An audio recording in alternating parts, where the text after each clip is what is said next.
14장. 여인에게서 태어난 사람은 생애가 짧고 걱정이 가득하며 그는 꽃과 같이 자라나서 시들며 그림자같이 지나가며 머물지 아니하거늘 이와 같은 자를 주께서 눈여겨 보시나이까?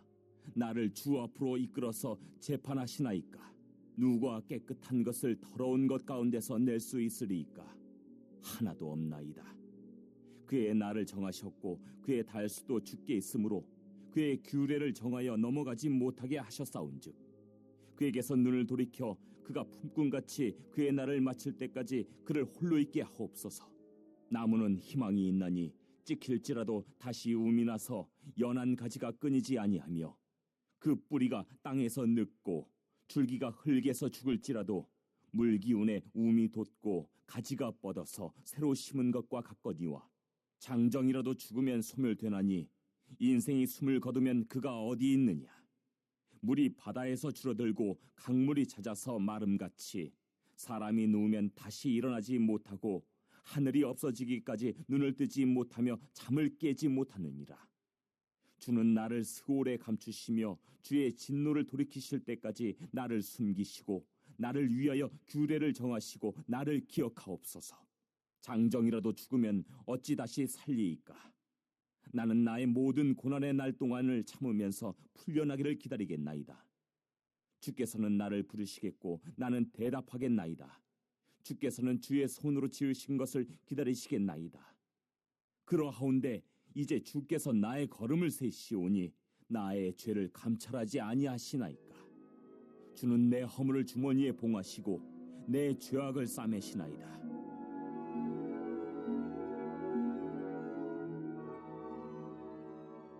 무너지는 산은 반드시 흩어지고 바위는 그 자리에서 옮겨가고 물은 돌을 닳게 하고 넘치는 물은 땅의 티끌을 씻어버리나이다. 이와 같이 주께서는 사람의 희망을 끊으시나이다. 주께서 사람을 영원히 이기셔서 떠나게 하시며 그의 얼굴빛을 변하게 하시고 쫓아보내시오니 그의 아들들이 존귀하게 되어도 그가 알지 못하며 그들이 비천하게 되어도 그가 깨닫지 못하나이다. 다만 그의 살이 아프고 그의 영혼이 애곡할 뿐이니이다. 네, 오늘 이제 욥기 14장 말씀입니다. 욥기가 이제 계속되면서 반복되는 그런 논쟁이 이제 있으니까 굉장히 읽기도 어렵고 좀 이제 해석하기도 좀 쉽지 않은 그런 내용이 계속되는데 바로 앞장까지 세 친구들의 이제 변론과 그거에 대한 욥의 대답 항변이죠. 자, 이런 이제 논쟁이 한마디로 이제 말싸움이 계속 되어 왔습니다. 그들의 이야기는 이제 뭐 이렇게 좀 다른 것 같지만 다 똑같습니다. 네가 죄를 지어서 하나님 앞에 벌 받는 거다. 그러니까 빨리 네 죄를 고백해라. 하나님 앞에서 회개해라. 그래야 하나님께서 용서하시고 다시 회복해 주실 거 아니냐. 뭐 이런 식으로 이제 권면을 하는데 사실 욥의 상황과는 전혀 맞지 않는 그런 이야기였죠. 자, 이런 것들이 전혀 도움도 안 되고 그래서 그런 이야기를 계속했습니다. 말이라는 것이 좋은 이야기도 또 맞는 이야기도 계속 반복되면은 말싸움밖에 안 되는 거예요. 다른 사람이 누군가를 가르치려고 할 때 가르침을 쉽게 받는 사람은 없어요. 맞는 말이라도 거기에 대해서 이렇게 오케이, 예, 알겠습니다 이렇게 숙이진 잘 않죠. 자, 근데 욥은 그런 것도 아니었어요. 억울하죠. 내가 그런 게 아닌데 왜 자기 친구가 나타나가지고 도와달라는 것도 아니고 자꾸 말 가지고 이렇게 긁어대니까 힘들어하고 어려워하고 자 그래서 계속 말싸움을 해왔습니다. 그러다가 이제 오늘 본문에서 사실 어제 13장부터 시작이 된 그런 말씀인데 오늘 본문에서는 더 이상 사람과는 대화를 안 합니다. 이런 친구들과 대화해봤자 소용도 없고 그래서 이제 하나님 앞에 직접 나가서 하나님과 이제 담판을 지으려는 우리 기도하면서 나가는 그런 모습이 13장 20절부터 이어져 오고 있는 겁니다. 자 그래서 하나님 앞에서 그냥 나가서 하나님 앞에 그냥 마음을 쏟아놓고 푸념을 해도 하나님 앞에 푸념을 하고 자 그렇게 하는 모습입니다. 여러분 우리가 여기서 좀 한 가지 좀 지혜가 필요한 것 같아요. 사람들과 말싸움하다가 마음 상하고 또 그들 앞에서 자꾸 상처받고 자 그럴 때는요 입을 닫아야 돼요. 더 이상 얘기할 거 없어요. 그냥 차라리 말싸움을 해도 하나님하고 해야 돼요. 하나님 앞에 가서 그냥 막 다 쏟아놓고 자 그렇게 해서 하나님 안에서 풀어야 되는 것이지 사람들과 해가지고 뭐 회복이 되는 거 그런 거의 없습니다. 예, 말은 계속 반복이 되고 여러분 우리가 하다 보면 지치는 게 뭡니까? 했던 얘기 또 하고 했던 얘기 또 하고 했던 얘기 또 하고 뭔가 미련이 남아서 한다는 얘기인데 사실 들어보면은 똑같은 이야기만 반복되는 거 아니겠어요? 욥이 지금 안 그래도 만신창이가 됐는데 이 친구가 얘기해서 하고 저 친구에서 또 얘기하고 거기에 또 말대답하고 이거 뭐 계속 반복돼봤자 소용이 없어요. 그래서 하나님 앞에 막 털어놓는데 그 내용을 한번 보겠습니다. 1절, 2절 한번 읽어보겠습니다. 1절, 2절 시작. 여인에게서 태어난 사람은 생애가 짧고 걱정이 가득하며 그는 꽃과 같이 자라나서 시들며 그림자같이 지나가며 머물지 아니하거늘. 욥이 뭐라고 이야기했냐면요. 여인에게서 태어난 사람의 생애가 어떻다고요? 짧다. 그리고 걱정이 가득하다. 걱정이 가득하다. 그 인생에 대해서 딱 두 마디로 정리했습니다. 인생은 짧고 짧은 인생 가운데서 걱정과 괴로움만 가득하다 이렇게 정의를 했습니다. 죽어라 하고 그동안에 일해서 집안을 일으켜 세워가지고 아들 딸들 잘 낳고 이제 좀 숨 좀 돌리려고 했더니 어느 날 환란이 확 닥쳐왔어요. 애들 다 죽었고 거기다가 부인은 또 떠나버렸고 재산도 다 잃어버렸고 정신이 없죠. 그러니까 욥이 가만 돌이켜 보니까 이 짧은 인생 동안에 정말 괴롭고 한숨 짓는 일밖에 없어요. 자, 그럼 2절 보니까 뭐라고 이야기했냐면은 꽃과 같다라고 이야기했습니다. 꽃이라는 게 지금 저희 교회가 꽃이 이제 다음 주면 확 피어오를 것 같아요. 예, 피어오르지만 그게 오래 가지 않죠. 한두 주가 아무거나 다 져버리죠. 자, 그런 인생과 같다. 또 그림자 같다고 했습니다. 그림자는 더하지 않습니까? 그림자는 이게 금방 떠올라가서 붙잡으려고 하면 저리 가 있잖아요. 자, 이런 것처럼 인생이 너무나도 허무하다. 이런 이야기를 하고 있습니다. 여러분 사실 이런 말들을 보면 우리의 인생 같지 않습니까? 제가 참 여러분들 앞에서는 나이가 어린데 이런 얘기하기는 좀 그런데 어느 날 보니까 누가 목사님 염색 좀 해야 되겠습니다 이러더라고요. 아직은 저는 그렇지 않다라고 생각을 하는데 어느 날 보니까 흰머리가 생기게 되고 또 주름도 생기게 되고 언제는 항상 건강할 것 같았는데 저는 건강이 계속 갈 줄 알았는데 저도 감기 걸리니까 2달 동안 고생을 하더라고요. 옛날에는 감기 뭐 그까짓 거 걸려봤자 한 2, 3일이면 까딱 없다 생각을 했는데 늙어요. 몸이. 서럽죠. 젊은 날에는 좀 재산도 좀 있고 그래서 떵떵거리고 살았는데 어느 날 보니까 그것도 다 이제 하나씩 없어지게 되고 힘도 없어요. 전 욥이 인생을 돌이켜 보니까 그런 거예요. 나이 들면서 서러운 것도 서러운 건데 다 빼앗기고 힘도 없고 괴로움만 가득하고 한숨만 가득하고 그림자 같다, 꽃과 같다. 자, 이렇게 고백을 하고 있습니다. 우리 3절 보겠습니다. 3절 시작. 이와 같은 자를 주께서 눈여겨보시나이까 나를 주 앞으로 이끌어내서 재판하시나이까. 이와 같은 자라는 거예요. 그림자 같고 꽃과 같고 아무 쓰잘데기 없는 그런 인생을 왜 주께서 눈여겨보십니까? 그리고 왜 그런 인생을 심판대 위에 세워가지고 괴롭힙니까? 이렇게 하나님 앞에 지금 막 따지는 거죠. 왜 이런 인생을 쓸데없는 인생을 왜 자꾸 괴롭힙니까? 그냥 내비두기나 하지. 자 이렇게 따지는 겁니다. 5절 보겠습니다. 5절 시작. 그의 날을 정하셨고 그의 달 수도 주께 있으므로 그의 규례를 정하여 넘어가지 못하게 하셨사온즉. 하나님이 사람들의 날의 한계를 정하셨어요. 그의 날을 정하셨어요. 호크란 말인데요. 한계를 정하셨어요. 인생은 하나님의 그 한계 속에 갇혀 있는 거죠. 더 오래 살고 싶다고 오래 살 수 있는 것도 아니고, 하나님이 딱 한계를 딱 만들어 놨어요. 세월의 흐름에 따라서 한계가 있고요. 그리고 우리가 시간이 흘러가는 데 있어서 한계가 분명히 있죠. 건강에도 한계가 있고, 물질에도 한계가 있고, 생명에도 한계가 있죠.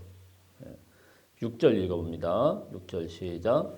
그에게서 눈을 돌이켜 그가 품꾼같이 그의 날을 마칠 때까지 그를 홀로 있게 하소서. 뭔 말이에요? 아니 주님이 날의 한계를 정하셨고 주님의 손에 있는데 뭘 자꾸 이렇게 하찮은 인간에 자꾸 관심을 갖고 왜 자꾸 나를 건드리느냐? 좀 제발 나 좀 냅둬요 이런 말이에요. 홀로 있게 하소서. 제발 나 좀 내버려 두세요.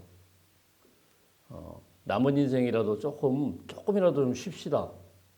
품꾼같이 그의 날을 마칠 때까지라고 했지 않습니까? 품꾼은 이게 참 한심한 거예요. 품꾼은 죽으라고 일을 하지만 그래도 밤에는 쉬잖아요. 자, 그런 것처럼 좀 내버려 좀 두세요. 좀 쉽시다. 좀 혼자 있게 좀 내버려 좀 두십시다. 왜 자꾸 나를 괴롭힙니까? 자, 이런 참 어두운 고백을 쭉 하고 있습니다. 자, 7절부터는 한층 더 나가서 이제 이야기를 합니다. 우리 7절, 8절, 9절 읽어보겠습니다. 시작. 나무는 희망이 있나니 지킬지라도 다시 움이 나서 연한 가지가 끊이지 아니하며 그 뿌리가 땅에서 늙고 줄기가 흙에서 죽을지라도 물기운에 움이 돋고 가지가 뻗어서 새로운 심은 것과 같거니와. 자, 이제 나무에게 비유를 하고 있습니다. 나무는 밑동이 잘려나가도 죽은 것 같지만 신기하죠. 조금 지나면 막 올라오죠. 저희도 이제 시골에 있다 보니까 요즘에 그냥 아주 풀과의 전쟁입니다. 제가 그냥 정신이 없어요. 여기 풀이 너무 많이 나서 나무를 잘라 놓으면은 그게 또 자라나가지고 이 사철나무가 심을 때는 좋은데요. 아주 이게 골치 아픕니다. 골치 아파요. 안 해보면 몰라요. 풀이 뽑히지도 않고 이거 뽑아놨는데 좀 있으면 또 싹이 나와가지고 그 안에 있는 것들이 다 죽어요. 그래서 저걸 어떻게 저걸 죽여야 되나. 죽이려고 해도 잘 죽지도 않습니다. 그 신기해요. 이 생명력이라는 게 다 잘라고 다 뽑아놓은 것 같은데 좀 있으면 뭐가 나오고 좀 있으면 나오고. 참 이 잡초 같은 게 보면 기가 막히지 않습니까? 다 뽑아버리고 뿌리 다 뽑았는데 어디서 나왔는지 싹이 또 나오고 또 나오고.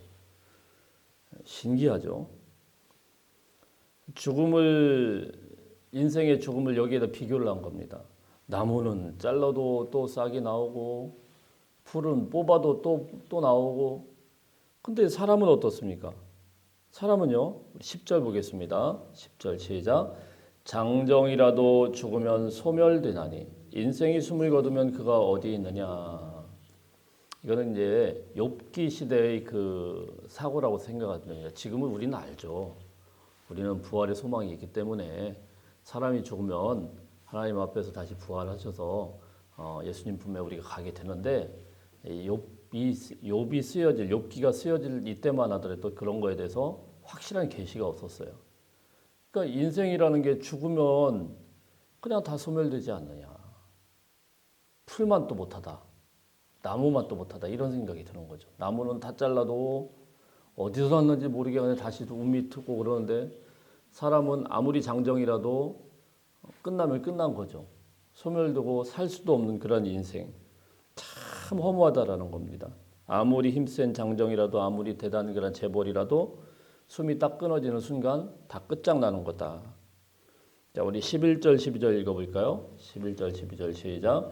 물이 바다에서 줄어들고 강물이 잦아서 마름같이 사람이 누우면 다시 일어나지 못하고 하늘이 없어지기까지 눈을 뜨지 못하며 잠을 깨지 못하느니라.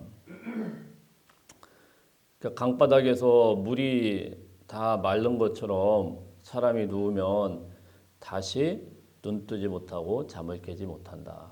그러니까 욥기서 자꾸 다시 설명을 드립니다만은 욥기의 이 구약의 이야기와 오늘 신약의 부활 신앙과는 조금 다르죠. 다른 게 아니라 아직까지 이제 계시가 완벽하게 되어지지 않은 거죠. 그래서 신약 성경에서도 막 헷갈렸습니다, 사람들이. 그래서 사도 바울이 그걸 가르치기 위해서 재림에 대해서, 부활에 대해서 바울 서신에 보면 정확하게 가르치고 있죠. 자, 그래 이 사람들이 무슨 생각을 했냐면은 이제 끝이에요. 인생이 다 끝이에요. 하나님이 한계를 정하셨고 하나님이 거둬가면 끝이에요. 자, 이것까지만 이제 생각을 한 거예요. 자, 그래서 13절에 보면 스올이라는 게 나오거든요. 스올이라는 게 이제 그 당시에 사람들의 생각이에요. 유대인들은 사람이 죽으면 스올에 빠진다고. 스올이라는 건 뭐냐면요, 끝도 없이 쭉 내려가는 이런 구덩이 같은 거예요. 더 이상 나올 수 없는 절망의 한계가 계속 내려가기만 하는 캄캄한 구덩이 같은 게 인생의 마지막이다. 이렇게 생각을 한 거죠. 죽음이라는 이 한계 속에서 욥이 막 절망 속에서 지금 부르짖고 있는 겁니다. 그래서 13절 14절 한번 볼까요? 13절 14절 시작. 주는 나를 소홀에 감추시며 주의 진노를 돌이키실 때까지 나를 숨기시고 나를 위하여 규례를 정하시고 나를 기억하옵소서. 장정이라도 죽으면 어찌 다시 살리까? 나는 나의 모든 고난의 날 동안을 참으면서 풀려나기를 기다리겠나이다. 욥에 참 어두움, 너무 마음이 답답하니까 뭐라고 이야기를 했냐면은 주님 차라리 끝도 없이 빠져든 이 구덩이 같은 스올에 저를 감춰주세요. 차라리 죽는 게 낫다는 거죠. 그냥 거기다 감춰두시고 나를 그냥 숨겨두시고 제발 좀 내버려 좀 두세요. 이 고난의 끝이 언제입니까? 너무 괴롭고 힘이 드니까 이런 고백을 하는 겁니다. 차라리 나를 무덤 속에 가둬 두십시오. 근데 여기에 참 놀라운 단어가 하나가 있는데요. 14절에 끝에 보면 그 나의 모든 고난의 날 동안을 참으면서 뭐를 기다린다고요? 풀려나기를 기다리겠나이다. 나 지금 죽어가지고 밑에도 완전히 다 끝도 없이 떨어지는데 하나님이 감추실 때 언젠가는 풀려날 수도 있지 않겠습니까? 이런 조그마한 소망을 지금 가지고 이야기를 하는 겁니다. 그러니까 이 할리파라는 말이에요. 제가 이 단어를 찾아보면 할리파가 뭐냐면은 초소 근무를 할 때 상번 하번이 있죠. 여러분들은 잘 모르시겠네요. 군대 가면 이게 상하번이 있거든요. 그럼 밤새도록 있으면은 밤새도록 초소 바뀌기 위해서 그것만 기다리고 있는 겁니다. 안 해보시면 몰라요. 그 시간이 얼마나 몇 시야 한 1분이 안 갑니다. 빨리 좀 끝나면 좋겠는데 계속 기다리는 거죠. 할리파. 초소가 바뀌죠, 반드시. 자, 그래서 이 고통이라는 것이 끝도 없이 계속되는 것 같지만 하나님 품에서 숨겨지게 될 때 그때 이 낡고 헤어진 고난의 옷을 다 벗어버리고 초병이 바뀌듯이 확 벗어질 그런 날이 있지 않겠느냐, 이런 소망을 갖고 지금 이야기를 합니다. 사랑하는 성도 여러분, 인생의 수고가 언젠가는 벗어질 줄 믿으시길 바랍니다. 주님 품에 있을 때 끝도 없이 밑에 떨어지는 것 같지만 무덤에 묻혀서 다 끝난 것 같지만 그게 아니고요. 그 안에서도 이제 우리 주님이 오셔서 야, 너 교대 시간이다. 교대 시간이다. 옷 좀 갈아입자. 자, 그러면서 하나님께서 우리를 바꿔주시고 다시 회복하게 할 날이 있음을 믿으시기를 축복합니다. 우리 15절 읽어볼까요? 15절 시작. 주께서는 나를 부르시겠고 나는 대답하겠나이다. 주께서는 주의 손으로 지으신 것을 기다리시겠나이다. 자, 15절이 사실 가장 핵심이다라고 볼 수가 있는데 제가 지금 말씀드린 거는 욥기에서 부활이라는 신앙은 지금과 같이 명확하지 않아요. 그래서 이런 할리파, 혹시 그 가운데서 주님 손에서 그냥 내가 기다리고 그 안에서 가라앉게 되면 다시 이렇게 회복될 날이, 다시 내가 바뀔 날이 있지 않겠습니까? 자, 이런 고백이고 15절은 한층 더 나갑니다. 주님께서 나를 부르셨고 내가 대답하겠습니다. 주께서 주의 손으로 지으신 것을 기다리시겠나이다. 욥이 한 가지 딱 소망을 가지는 게 있어요. 그건 뭐냐면은 주님께서 직접 나를 손으로 지으셨다라는 거죠. 보잘것없고 세상에서 뭐 이룬 것도 하나도 없고 가진 것도 하나도 없고 다 망하고 버림받은 그런 인생인 것 같지만은 주께서 손으로 지으신 것, 주께서 손으로 지으신 것을 기다리시겠나이다. 누가 기다려요? 주님이 기다리신다는 거죠. 손으로 지으신 것을 회복되기를 기다리시고 손으로 지으신 것을 정말 간절히 우리 주님이 바라보시면서 기다리신다. 이것도 어제 찾아봤습니다. 카사프란 말인데 그냥 기다리는 게 아니라 주님이 거의 미치는 거예요. 왜 미칩니까? 내 거니까. 누가복음 15장 말씀에 보면 탕자의 비유가 나오지 않습니까? 이 아들내미가 못된 아들이 자기의 재산 몫을 아버지가 뽀젓이 살아있는데 돈 내놔. 그래가지고 아버지 죽으면 다 저거 내 거 아니에요. 절반 나한테 주세요. 그거 가지고 도망갔어요. 괘씸한 인간이죠. 근데 아버지는 줬습니다. 주고는 그때부터 아버지의 기다림이 시작됩니다. 그래서 아들이 탕진하고 막 돌아올 때 모습을 보면 누가복음 15장 20절 말씀에 보면 이런 표현이 있어요. 아직도 거리가 먼데 아버지가 그를 보고 측은히 여겨 달려가 목을 안고 입을 맞추니. 누가 기다린 거예요? 아버지가 기다린 거죠. 멀찍이 쳐다보다가 아직도 거리가 먼데 요 아들내미는 지가 죄 지은 게 있으니까 삐쭉 돌아올 거 아닙니까? 동네 저편에 있는 아들을 보고는 막 달려가서 목을 안고 입에다 키스를 막 퍼붓고 막 이렇게 한 겁니다. 이 장면이 제가 어떤 책을 읽어보니까 중동 사람들에게는 도무지 있을 수도 없고 가장 이해가 안 되는 성경 말씀 중에 하나래요. 이런 아버지가 있냐? 없어요. 중동엔 그런 아버지 없습니다. 우리나라에 있냐? 없을 것 같아요. 별로. 이 괘씸한 녀석이 저기 있는데 이 버르장머리 없는 놈이 저 멀리서 오는데 괘씸해서라도 저 같으면 횡행 돌려가지고 이놈의 자식 잘 됐다 이런 마음이 있을 것 같은데 그게 아니고요. 그 멀찍이 서 있는 그 아들을 보면서 막 달려간 거예요.